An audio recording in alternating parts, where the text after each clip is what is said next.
Hey guys, it is said that the most well-preserved castle in Albania is Girokaster, and I'm standing on top of it. I'm going to show you first the surroundings. You can see towards the north side are the mountains Ljiurokastru or Lungeri. They have more than 2,100 meters above sea level. Towards the northeast side are the mountains Bureto, and furthermore is the border with Greece. Between those two mountains, somewhere here on the foothill, are the ruins of the ancient Greek city Antigone. In front of the castle is the Drin River valley. The river starts right before the border with Greece, and it's a really wide valley, and you now see the city of Girokaster. Towards the south are the mountains Ergiri, and also the city continues behind the fortress. The fortress stands actually on a crest on top of an elongated hill. It never used to need a moat because the position it's really strategically, and today has a purpose of being a museum, and it's open to the public. Well, the first walls are, it is said that they were before the Byzantines, but the Byzantines were the first ones who built the walls all the way to this clock tower. After the Byzantines, it was an Albanian clan who ruled this place, Zenevesi family.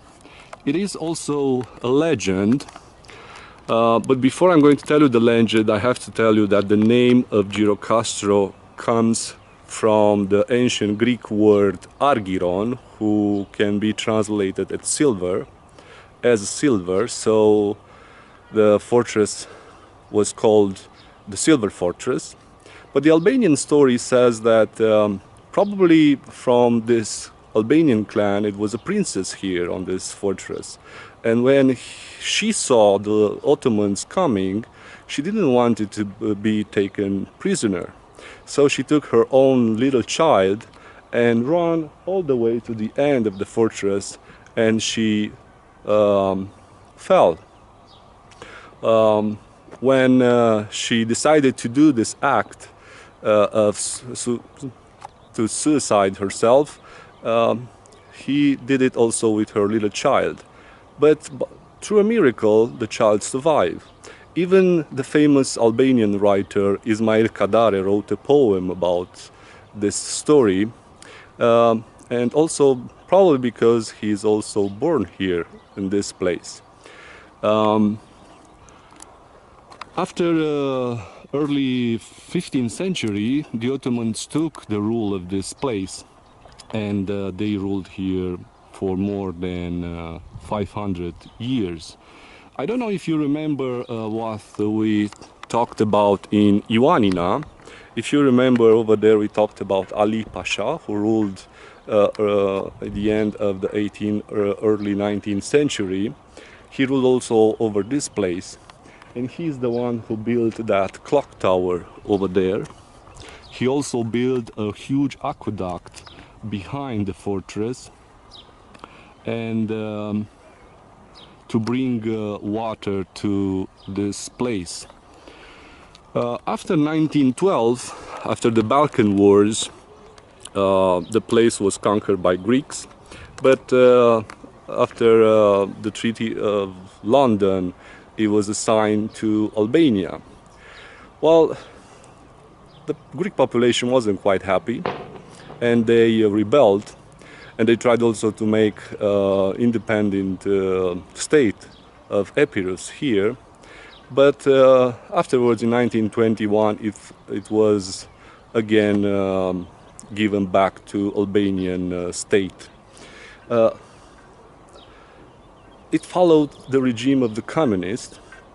For example, during King Zog government, communist regime, they destroyed the aqueduct that was built during Ali Pasha's rule, and they built exactly the building that I'm standing here today, which was used as a prison for people that couldn't accept the communist rule.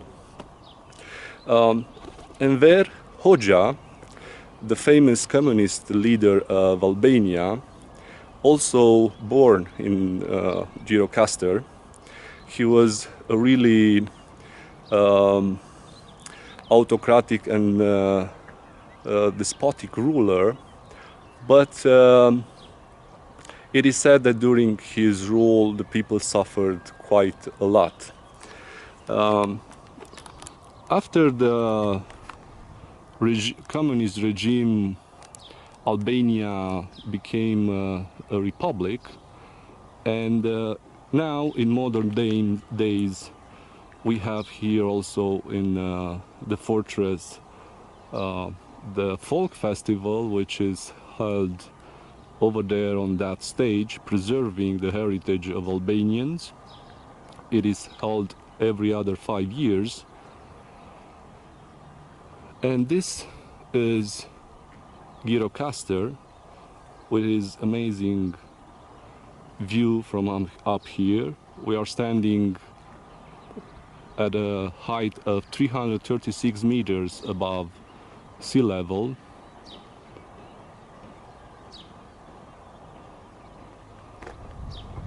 There is also a plane here. Well, the story says that during communist regime it was forced to land in Albania, so it was kept to show the struggle of communist regime against America's imperialism, but it's not the original one. It's now another one. Lots of artillery, guns. The museum displays lots of weapons during the First and Second World War.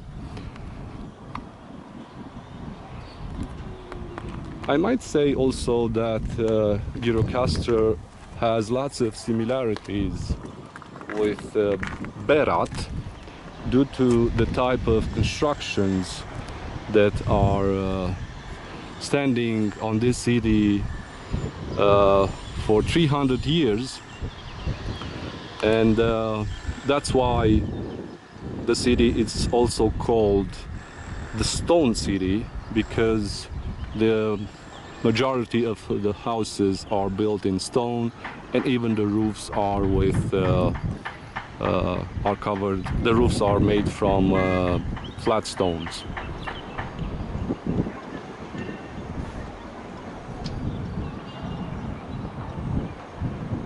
So this is Girokaster, the Silver City.